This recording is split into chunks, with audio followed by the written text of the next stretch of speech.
இலவசம் என்பது என் அன்பு தம்பி தங்கைகளே, அது திட்டம் அல்ல, நட்டம். இலவசம் என்பது கவர்ச்சி, அது ஒரு வீழ்ச்சி, அது வளர்ச்சி அல்ல, அது ஏமாற்று. ஏமாற்று. கடிக்க வரும் நாய்க்கு எலும்பு துண்டு போல. மக்கள் கேள்வி கேட்கக்கூடாது. என்ன ஆட்சி செய்தீர்கள்? என்ன செய்தீர்கள்? படிக்க கல்வி இல்லை, படித்தால் வேலை இல்லை, குடிக்க தண்ணி இல்லை, என்ன கொடுத்தீர்கள்? பயணிக்க பாதை இல்லை, தரமான போக்குவரத்து இல்லை. எதையும் கேள்வி கேட்கக்கூடாது என்பதற்காக இலவசம். இலவசம் என்பது ஏமாற்று. ஏமாற்று என்று சொல்லுங்களே. அறிவு சமூகம் சிந்தித்து பார்க்கணும். இலவசம் என்பது எப்படி வருது? இலவசத்தில் இழக்கிற பணத்தை எங்கிருந்து எடுக்கிறார்கள்? ஒரு பிரிட்ஜ் கொடுக்கிறார்கள், மிக்சி கொடுக்கிறார்கள், கரண்ட் கொடுக்கிறார்கள், டிவி கொடுக்கிறார்கள், டிஃபன் பாக்ஸ் கொடுக்கிறார்கள், எல்லாம் கொடுக்கிறார்கள் என்று வாங்குகிறீர்கள். உங்களுக்கு கொடுக்கும் போது விலை இல்லாமல் கொடுக்கிறோம் என்கிறார்கள். இவர்கள் இந்த நிறுவனத்தில் வாங்கும் போது விலையோடு விலை கொடுத்து வாங்கினார்களா அல்லது விலை இல்லாமல் வாங்கினார்களா? காசு கொடுத்து. உலக மொழிகளில் தாய்மொழி தமிழ். மொழி அணிந்தால் ஒரு இனம் சிதைந்த அழியும். அப்ப மொழியை சிதைந்த அழிய கொடுத்து விட்டாய். என் மொழி தமிழ், என் இனம் தமிழினம், என் நாடு, என் நாட்டின் வளம், என் மக்களின் நலம், என் வரலாறு அழிக்கப்பட்டது, மறக்கப்பட்டது, மீட்டுருவாக்கம் செய்ய வேண்டும். என் காடு, என் மலை, என் ஆறு, என் அருவி, என் கடல், என் காற்று நஞ்சாகிவிட்டது, என் நிலம் நஞ்சாகிவிட்டது, என் உணவு நஞ்சாகிவிட்டது. இதையெல்லாம் சரி செய்ய வேண்டும் என்று ஒரு தலைவர் அந்த நிலத்தில் பேசுகிறார்.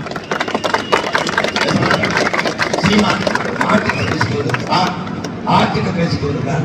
அட பைத்தியமே, பால் பொருளாதாரம் 3 லட்சம் கோடிடா.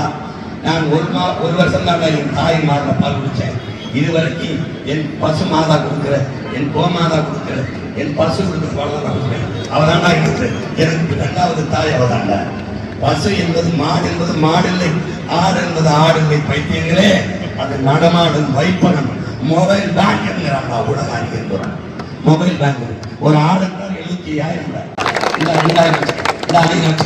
நான் எலக்ட்ரிஷியன், இவ்வளவு 50 ரூபா தேர்தல் செலவு கட்சிக்க.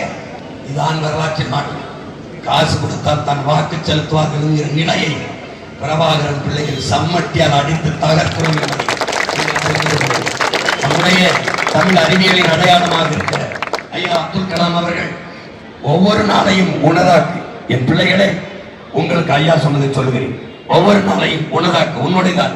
எவரையும் சம உணர்வுடன் தள்ளி உயர்ந்தவன் தாழ்ந்தவன் என்ற பாகுபாடு இல்லாது சம உணர்வுடன் சந்தி. நீ பட்டறை கல்லானால் அடி தாங்கு, நீயே சம்மட்டியாக மாறினால் ஓங்கி அடி என்கிறார். பல ஆண்டுகளாக பட்டறை கல்லாக இருந்த அடிதாங்கிய பிள்ளைகள் இப்போது சம்மட்டியாக மாறி இந்த கொடிய தீய ஆட்சி முறையை அடித்து நொறுக்குகிறோம். 60 ஆண்டுகளாக என் அன்பு தமிழர்களே, என் அருமை சொந்தங்களே, இந்த மண்ணில் ஆள் மாறுகிறது, ஆட்சி மாறுகிறது, ஆட்சி முறை மாறுகிறதா? திமுக போய் அதிமுக, ஐயா கருணாநிதி போய் அம்மையார் ஜெயலலிதா, ஐயா ஸ்டாலின் போனால் ஐயா எடப்பாடி போனால் ஐயா ஸ்டாலின். ஆள் மாறுகிறது, கட்சி மாறுகிறது, ஆட்சி முறை மாறுகிறதா? அதே ஊழல், அதே லஞ்சம், அதே கொலை கொள்ளை, அப்புறம் அதே டாஸ்மாக் இங்கேயும் அதே கமிஷன். இவன் வந்தாலும் மலையை வெட்டி மணலாக நெருக்கி விற்பான், இவன் வந்தாலும் ஆத்து மணலை அள்ளி விற்பான். என்ன மாறுதலை கண்டீர்கள்?